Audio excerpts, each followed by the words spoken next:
하늘에 불려 올려간 요한이 하늘 성전에서 진행되고 있는 천상의 예배를 이렇게 정말 목격하며 거기에서 보좌 앉으신 이가 가지신 그 7개로 임봉이 된 그런 두루마리를 보면서 결국에는 그것을 여실 수 있는 분이, 합당하신 분이 정말 죽임당한 어린 양이신 것을 확인하고, 이제 그 어린 양께서 어떻게 이제 그 일을 이제 시작하시는지,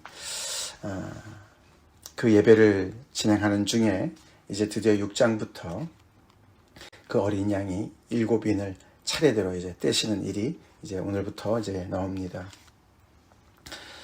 결국 이제 그 임봉됐던 그 두루마리는 온 인류를 향한 하나님의 그 정말 그 구속의 역사를 이제 펼치시는 그런 계획이 아니겠습니까?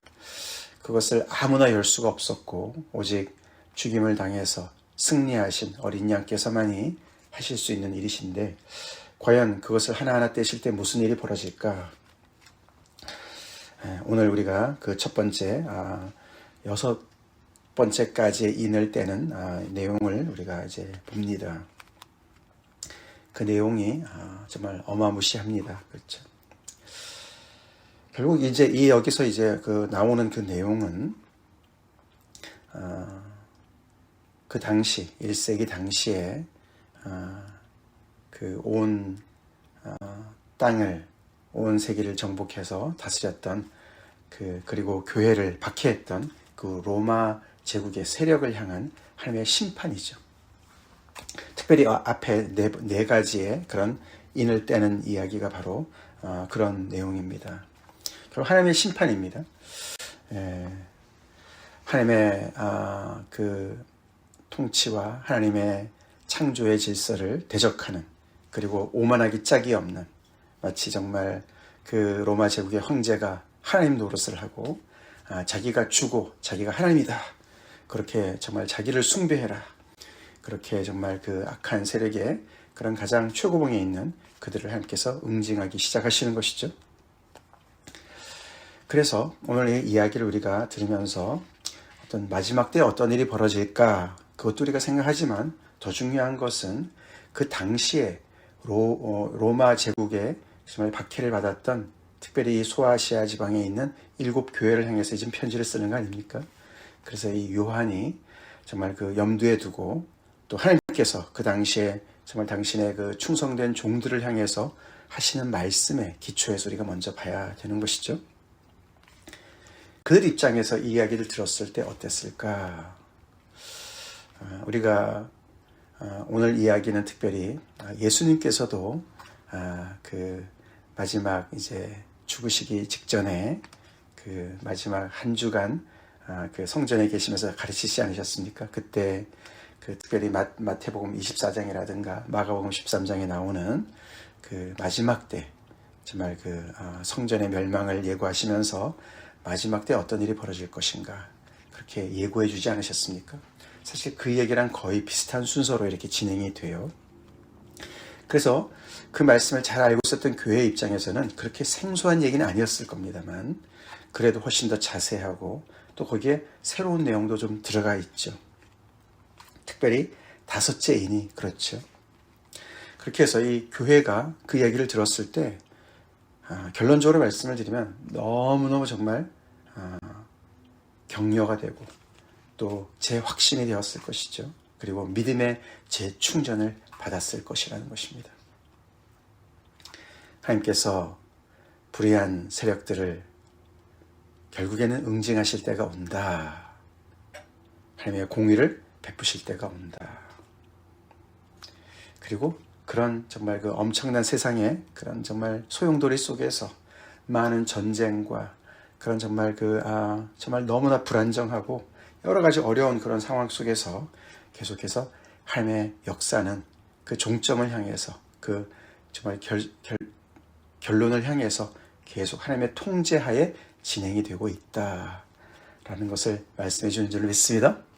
그래서 우리도 먼저 이런 말씀을 들었을 때 불안한 마음보다는, 두려운 마음보다는 우리가 하나님께서 이런 일들을 어떻게 착착 당신의 계획대로 진행하시고 계시나를 우리가 봐야 된다는 것이죠. 자, 그런 틀 속에서 우리가 조금 자세하게 살펴보겠습니다. 자, 이제 제일 처음부터 넷째 인까지는 굉장히 반복되는 그런 패턴이 있죠. 보니까 내가 봄에 어린 양이 7인 중에 하나를 떼시는데, 이제 시작은 어린 양이 그 인을 떼시는 거로 시작하지요. 그걸 요한이 보고 있습니다. 그때 들리는 소리가 있습니다. 그게 네 생물 중에 하나가 우레소리 같이, 천둥소리 같이 크게 오라 그렇게 외치는 거죠. 그러니까 뭐가 나타납니까? 말을 탄 자가 나타납니다. 근데 그 말을 탄 자가 4명이 나타나는데 그들이 탄 말의 색깔이 다 다르죠. 첫 번째는 흰 말이고, 두 번째는 붉은 말이고, 세 번째는 검은 말이고, 네 번째는 청황색 말이다. 이 청황색 말은 굉장히 이렇게 녹색에 가까운 그런 이렇게 굉장히 이렇게 좀 파리한 그런 색깔입니다. 그렇게 4명의 말탄자가 나타나죠. 근데 그들이 각각이 가지고 있는 권세가 달라요. 그렇죠? 그들이 자기들 마음대로 하는 것이 아닙니다. 그렇죠? 예를 들어서 4절에 보면은 붉은 말이 나오는데 그 탄자가 허락을 받아요. 그렇죠? 누구로부터 허락을 받겠습니까? 하나님으로부터 허락을 받겠죠. 그렇죠? 그래서 그들 각자가 이 세상의 심판을 실행하는데 다 이렇게 하나님으로부터 허락을 받아서 그 제한된 영역 속에서 그들이 허락받은 그 영역에서만 심판을 행하는 것을 볼 수가 있어요. 4장 5장에서 정말 하나님의 보좌 위에 앉아 계신 하나님께서 예배를 받으실 때도 네 생물과 또 24장로들이 그렇게 하나님을 또 찬양하고, 천군 천사들이 또 정말 수천만의 천사들이 하나님을 찬양하고 굉장히 정말 질서 있게 진행되지 않았습니까? 근데 지금 이 땅에서는 하나님의 역사가 이제 벌어지는데 굉장히 엄청난 일들이 벌어지지만 그 나름 그 안에 질서가 있는 거예요. 한계가 있는 거예요. 순서가 있는 거예요. 우리가 볼 때는 너무나 뒤죽박죽 같지만 그렇지 않다는 것이죠. 그래서 첫 번째는 흰말을 가진 자가 활을 가졌다고 그러죠. 그리고 면류관을 받고 나가서 이기고 또 이기려고 했다. 그렇게 기록을 합니다. 사실 이 말탄자 이 환상은 스가랴, 우리가 이제 요한계시록 끝나고 스가랴 말씀을 또 묵상하게 되는데 스가랴에 나오는 얘기예요. 1장과 6장에 나오는 얘기입니다. 그래서 요한이 그 구약의 그 이미지를 가지고 와서 하나님의 그런 또 뜻을 전하고 있습니다. 자, 그래서 이 흰말을 탄 자는 과연 누굴까? 해석이 조금 분분합니다만 이것은 이제 로마 제국을 향한 어떤 그런 하나님의 심판이기 때문에 그 흰말을 탄 자들 중에 활을 잘 쏜 그런 민족들이 있었어요. 파르티안이라는 민족이 있었습니다. 파르티안 민족이 있었는데 그 이란 쪽에 이제 그런 있었던 그 민족이라 그럽니다. 근데 이들이 로마 제국의 정복을 피한 유일한 그런 민족이었대요. 그만큼 용맹하고 이들의 그 특징이 흰말을 타고 다녔고 활을 그렇게 잘 쏘았답니다. 이들의 그 이름에서 그 파르티안 샷이라는 그 표현이 지금도 이렇게 내려오는 그런 표현이 있는데, 관용어가 있는데, 그는 말을 타고 달리면서 이렇게 뒤를 향해서 쏘는 그런 기술을 가지고 있던 사람들이래요. 그걸 파르티안 샷이라고 합니다. 그만큼 활을 유능하게 잘 쏜 사람들이고 용맹한 사람들이어서 그 로마 제국이 여러 번 그들과의 전쟁에서 패배를 했답니다. 그래서 이 하나님의 그 로마 제국을 향한 심판의 메시지가 그들이 두려워하는 대상을 언급함으로 시작한다는 거예요. 근데 흰말을 탄 자가 누구냐? 우리가 19장에 가보면은 우리 승리하신 예수님이 또 흰말을 타셨어요. 그래서 예수님과도 연결을 시키는 해석들도 있습니다만 오늘 여기서 이제 처음부터 네 번째까지 말탄 자는 계속해서 이 세상의 하나님의 심판을 행하는 그런 하나님의 그런 수하에 있는 그런 어떻게 보면은 그 심판을 수행하는 천사들이기 때문에 예수님과 연결하기는 좀 이르다 그렇게 볼 수가 있습니다. 어쨌거나 이 로마 제국이 굉장히 두려워, 공포의 대상이 이렇게 정말 시작을 하고, 그리고 두 번째는 붉은 말을 탄 자는 화평을 제해버리죠. 허락을 받아서 땅에서 화평을 제해버린다. 로마 제국이 외친 그 구호 중에 팍스 로마나가 있죠. 로마나, 팍스 로마나. 그것은 로마 제국의 평화를 얘기하는 거예요. 그래서 로마 제국을 시작한 아구스도가, 그렇죠? 이 세상에 평화를 가져온 자다. 이런 자기를 높이는 얘기를 하지 않았습니까? 그래서 온 세상을 정복해서 전쟁을 종식시켰다. 여기저기서 싸우는 것들을 다 그냥 무력으로 짓밟아서 자기들 앞에 꼼짝도 못하게 해서 그런 어떤 나름대로의 평화를 가져왔다는 것이죠. 근데 그 평화를 하나님께서 제해버리시도록 심판하시는 거예요. 그래서 여기저기서 이 로마 제국의 그 권세가 약화되니까 여기저기서 반란이 일어나고 다시금 전쟁이 일어나는, 그래서 이 로마 제국이, 그 너무나 견고했던 로마 제국이 흔들리고 결국에는 멸망의 길로 가게끔 하는 일들이 벌어지는 것을 암시한다는 것이죠. 영원한 제국이 없죠? 이것이 근데 그냥 자연스럽게 벌어지는 것이 아니라 하나님께서 그렇게 그 일들을 진행시키신다는 거예요. 세 번째 말은 검은 말인데 이것은 경제와 연결되어 있습니다. 저울을 가졌죠? 그래서 이 아래 엄청난 그런 인플레이션이 일어났죠? 한 데나리온, 하루 일당을 가지고 밀 한 대밖에 못 사는 거죠. 또 보리 석 대밖에 못 사는 거예요. 그러니 보통 그 많은 그런 정말 그 보통 사람들이 얼마나 정말 근근히 살아가겠습니까? 굶어 죽는 사람들도 있을 것이고. 그런데 신기하게도 감람류와 포도주는 해치지 말라. 그것도 그 셋째 그 인을 뗀 그 결과죠, 그렇죠? 그러니까 어떤 것은, 그러니까 밀과 보리는 지금 농사가 안 된 거예요, 그렇죠? 근데 감람류와 포도주는 여전히 괜찮은 것을 볼 수가 있어요. 해치지 말라. 하나님께서 보호하시는 것 같습니다. 그렇죠? 이것을 양쪽으로 해석할 수가 있습니다. 보통 백성들의 양식은 완전히 정말 너무너무 이제는 귀해서 사 먹을 수 없는데, 감람류와 포도주와 같은 그런 사치성의 그런 물품들은 여전히 괜찮은, 그래서 가진 자였던 그런 부한 자들은 계속해서 아직도 부유한 사람들은 아직도 경제적인 피해를 받지 않는 어떤 그런 부의 편중을 얘기한다, 이렇게 볼 수도 있고. 근데 해치지 말라 그랬으니까 이것을 하나님께서 보호하셔서 결국에는 계속 그래도 경제가 유지될 수 있도록 중요한 것들은 보호해 주신다, 그렇게도 해석을 하기도 합니다. 어쨌거나 하나님께서 정말 이렇게 보호하시는 그 어떤 한계를 정해서 하시는 걸 볼 수가 있고, 결국 이렇게 여기저기서 화평이 없어지고 전쟁의 어떤 그런 두려움도 있고 경제적으로 뒤흔들리는 그런 상황이니까 나라가 온전하지 못하죠. 옛날 같지 않죠. 그래서 넷째 인을 떼는데 그 넷째 인은 결국은 청황색 말이 나오면서 이름이 사망이다. 이 세 가지의 이런 하나님의 심판이 누적이 되고 더 이제 심화되어서 사망이, 그래서 음부가 그 뒤를 따른다. 지옥이 그 뒤를 따른다. 그래서 많은 사람들이 결국은 죽게 되는 것을 얘기하는 것이죠. 그래서 이들이 또 이 네 번째 사람이 권세를 얻어서 검과 흉년과 사망과 땅의 짐승들로서 죽이더라.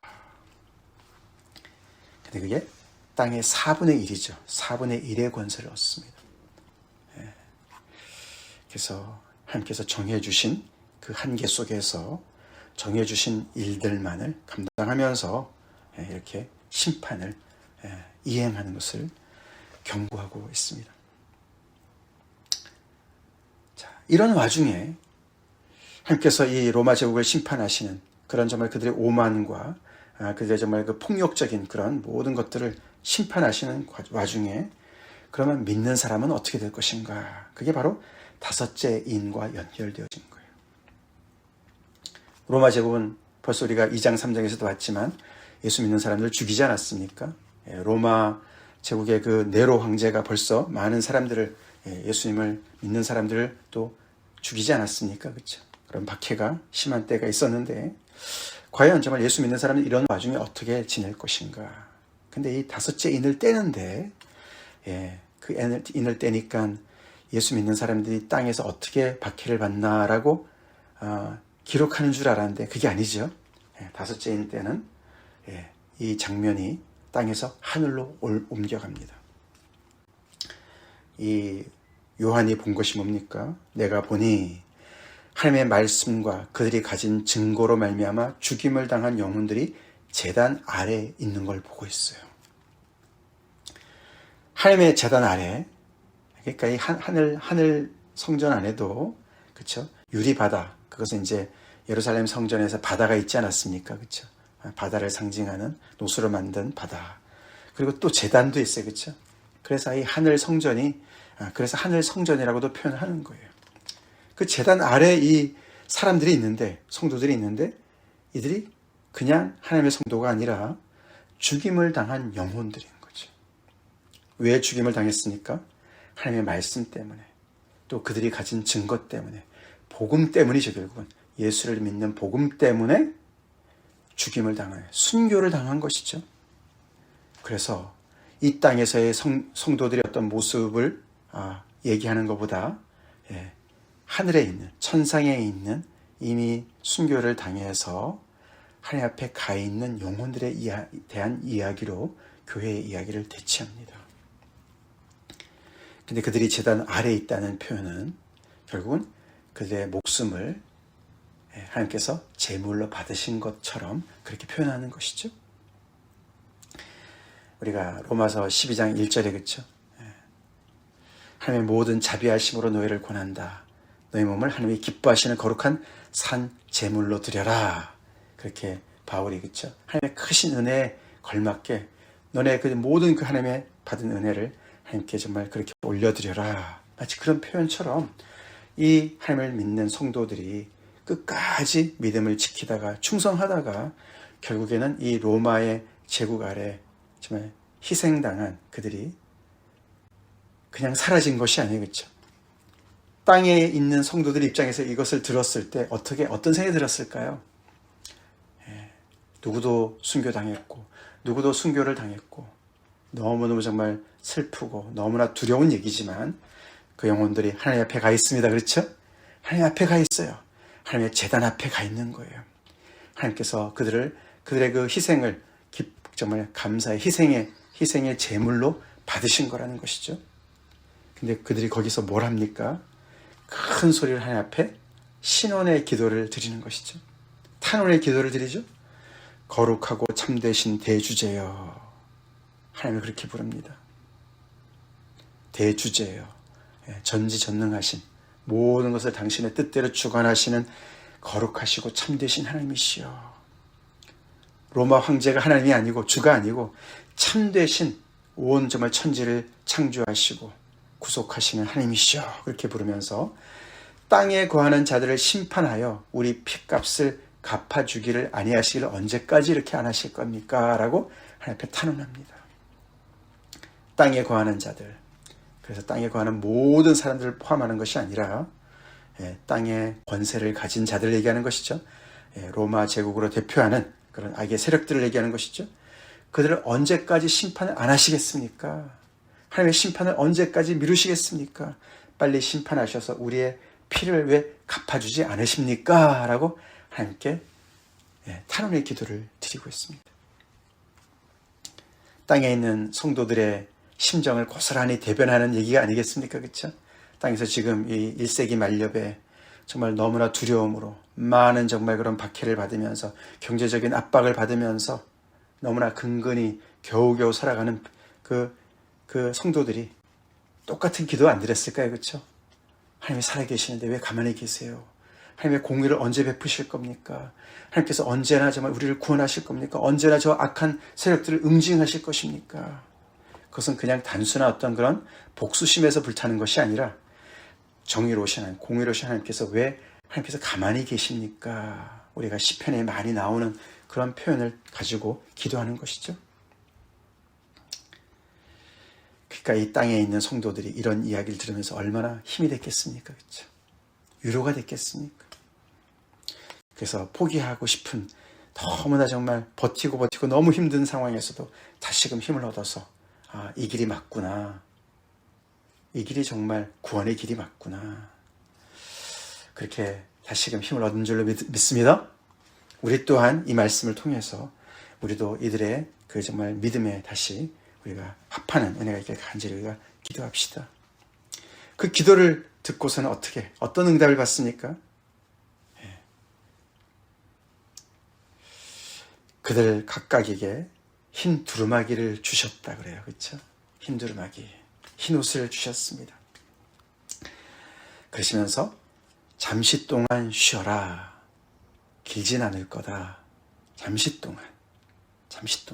그러면서 동무 종들과 형제들도 너희처럼 죽임을 당하여 그 수가 차기까지 잠시 동안 쉬어라. 라고 말씀을 하는 것을 들었다는 거예요. 중요하죠. 그렇게 길지 않을 거다. 잠시 동안이라는 말이 굉장히 와닿았을 것이고 또 그 수가 차기까지 너희와 같이 이렇게 순교를 당한 그 사람들의 수가 차기까지 하나님께서 지금 수를 기다리고 계신다는 얘기죠. 그래서 이 순교자의 수가 차는 것이 어느 숫자가 차면은 그 동안에 잠시 동안이라고 말씀을 하시는 거고 그 사이에 그들은 흰 두루마기를 입고 흰 옷을 입고 그렇죠?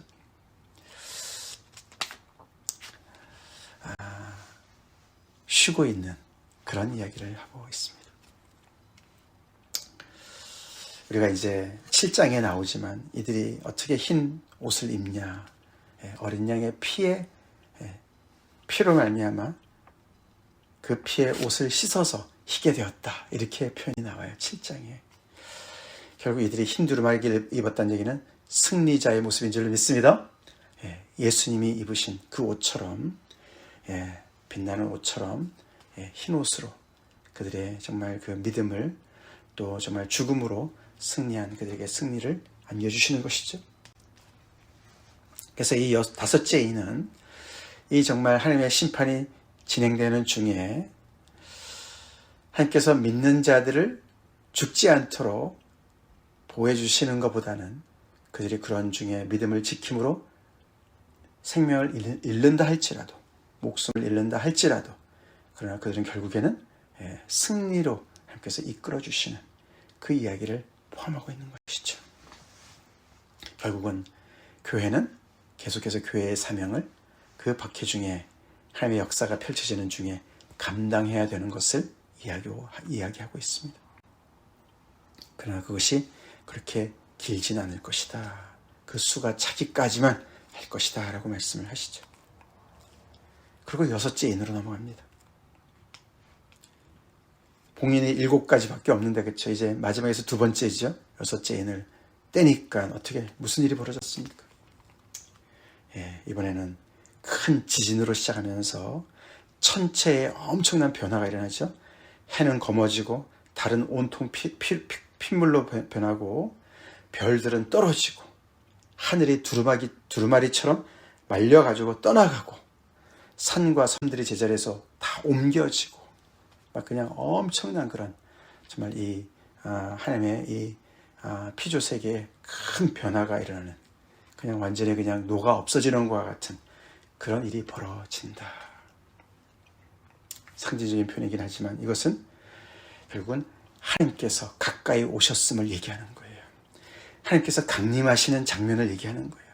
이제 마지막에 하나님의 심판을 완전히 그냥 이제 끝내시고 이 정말 죄악된 세상을 심판하시고 응징하시고 새 예루살렘으로 새 창조를 위해서 하나님께서 이제 마지막 심판을 행하여 가까이 오시는 그런 표현을 하고 있습니다. 이 표현은 마태복음 24장에 나오죠. 그렇죠? 그런 표현이 나옵니다. 그래서 어떻게 반응을 합니까? 15절에 땅의 임금들, 왕족들, 장군들, 부자들, 강한 자들 그들뿐만 아니라 모든 종과 자유인들 결국은 모든 인류를 다 얘기하는 것이죠. 그들이 다들 굴과 산들 바위 틈에 숨어서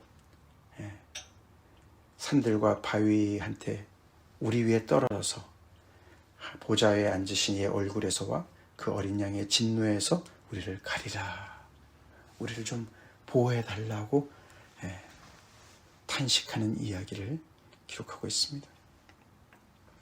결국 그래서 이 여섯째 이는 어린 양의 진노가 쏟아지는 그 진노를 이야기하고 있습니다.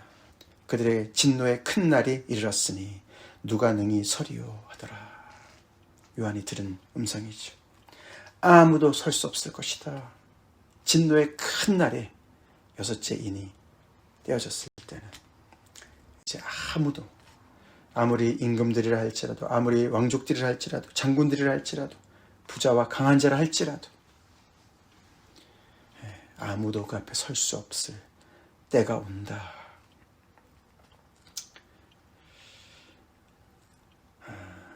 결국은 마지막 때를 이야기하고 있습니다. 아무도 못 서는데 누구는 서죠? 하나님의 성도들은 서는 줄로 믿습니다. 그렇죠. 교회는 서는 것이죠. 여기서 이게 너무너무 정말 두려운 얘기지만 한 가닥 소망이 보입니다. 복음이 있습니다. 그게 뭐냐면 이게 하나님의 진노인데 어린 양의 진노라는 거예요. 이게 세상이 알아야 되는 복음이죠. 하나님의 진노가 쏟아질 겁니다. 그렇죠? 이 세상에. 그렇죠? 근데 이게 어린 양의 진노라는 걸 우리가 또한 알아야 된다는 것입니다. 어린 양은 어떤 분이시죠? 예수 그리스도시죠? 어린 양은 죽임을 당하셨습니다. 왜 죽임을 당했습니까? 자신의 피로, 당신의 피로 사람들을 사서 하나님께 드리시기 위해서 자기 희생으로, 자기를 희생제물로 내놓으신 분이시죠? 다시 말해서 하나님의 그 진노를 스스로 받으셔서 당신을 믿는 자들에게 구원을 베푸시는 그런 어린 양의 진노라는 거예요. 그래서 이들이 산들과 바위 틈에 숨을 것이 아니라 어린 양에게 달려나와야 되는 줄로 믿습니다. 그렇죠? 그래서 어린 양의 진노입니다. 이 세상을 이처럼 사랑하셔서 아들을 독생자를 내어주신 그 하나님의 진노인데 그 어린 양의 그 진노를 통해서 세상을 계속해서 이렇게 기회를 주시고 시간을 주시면서 돌아오라고, 회개하라고 하시는 그 메시지를 여전히 들을 수 있는 기회를 주신 하나님께 감사하고 하나님께 나와야 될 때라는 것이죠. 우리 오늘 말씀을 듣고 하나님의 말씀에 우리가 또 다시 한번 힘을 얻고 또 믿음을 새롭게 합시다. 또 하나님의 이런 놀라운 은혜 앞에 또 우리가 서 있는 자들로서 우리는 이 땅에서 하나님의 그런 지금의 계속해서 이런 심판이 지금도 이 로마 제국뿐만 아니라 계속해서 세상 정부를 향한, 세상의 그런 권세를 향한 하나님의 심판이 지속되는데 우리가 살고 있죠.